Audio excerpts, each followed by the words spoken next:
Welcome to Springwatch with me, Peloddy. Here we see the lesser-spotted tramp scavenging for dirt in his natural habitat of barren wasteland.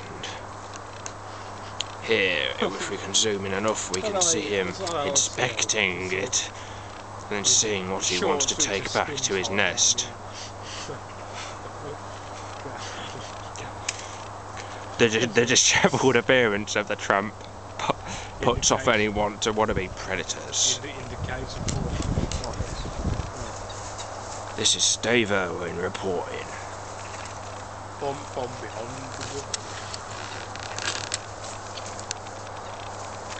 Oh shit, he's seen us and he's coming after us.